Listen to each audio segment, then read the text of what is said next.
की पार्टिसिपेशन इससे ज्यादा होनी चाहिए। मैडम आपका बहुत शुक्रिया। मैं एक चीज़ कहना चाहूँगी, बहुत सारी वर्कशॉप्स और भी हुई हैं और आप लोगों ने बहुत अच्छा अरेंज किया। मुझे अफसोस है थोड़ा सा पार्टिसिपेशन कम रही। हाँ जी, लोगों को इतना अंदाजा नहीं था कि आप इतना अच्छा काम कर रहे हैं। नो आप बहुत थैंक यू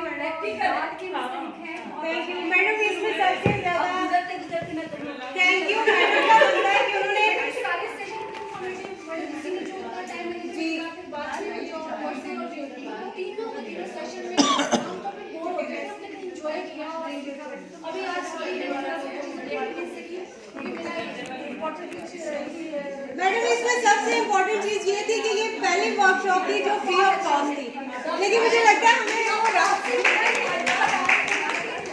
आप लोगों का रिस्पॉन्स जो है ना वो मैडम के साथ हम शेयर करेंगे ताकि वो हमें अगले जो सेशंस हैं उनके लिए भी सपोर्ट करें और हम कंटिन्यू करते रहें। आप जैसे ये सेशन फीडबैक परफॉर्मा में आप जी वो मैं भिजवाऊंगी। आप ये सेशन जिसमें हमने थ्योरेटिकली सीखा है, नेक्स्ट सेशन में आप प्रैक्टिकली लर्न कर सकते हैं। तो आप लोगों का फीडबैक चाहिए हमें इसको। तीनों सेशन में हमने हमारे साथ thank you so much. Thank you so मैं भिजवा दूंगी। Thank you so much.